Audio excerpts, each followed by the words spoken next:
যুদ্ধবিরতি কার্যকর হলেও অনেক যদি কিন্তু সমীকরণে মধ্যপ্রাচ্যের ভবিষ্যৎ। শনিবার সাময়িক যুদ্ধবিরতিকে স্থায়ী রূপ দিতে ইসলামাবাদে আলোচনায় বসার কথা থাকলেও লেবানন ইস্যুতে এখনও পাল্টাপাল্টি অবস্থানে Washington, Tehran.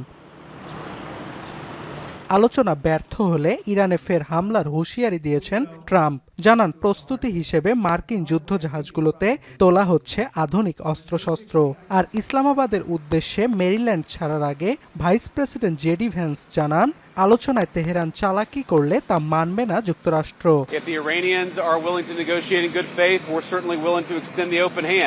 If they're going to try to play us, then they're going to find that the negotiating team is not that receptive. So we're going to try to have a positive negotiation. The president has gave us some pretty clear guidelines.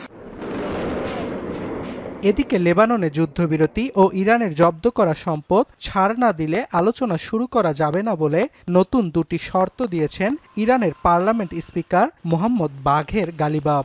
R Hezbollah প্রধানের বার্তা, শরীরের শেষ নিঃশ্বাস থাকা পর্যন্ত ইসরায়েলের বিরুদ্ধে প্রতিরোধ গড়ে তোলা হবে। অন্যদিকে লেবাননের তাণ্ডব অব্যাহত রেখেছে ইসরায়েল। মৃত্যু তালিকায় যুক্ত হচ্ছে নতুন নতুন নাম। প্রতি মুহূর্তে হতাহতের সংখ্যা বাড়তে থাকায় চিকিৎসা দিতে হিমশিম খাচ্ছে বৈরুতের হাসপাতালগুলো। এ অবস্থায় অবিলম্বে দুটি হাসপাতাল খালি করার ইসরায়েলি নির্দেশ প্রত্যাহারের আহ্বান জানিয়েছে বিশ্ব স্বাস্থ্য সংস্থা।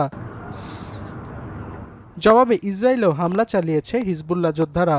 নতুন করে আশদোদের নৌঘাঁটিতে হামলার খবর পাওয়া গেছে।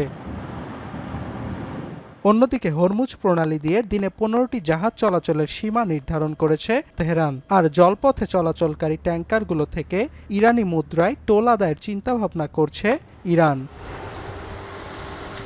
অর্ণব প্রসাদ, এখন বিশ্ব।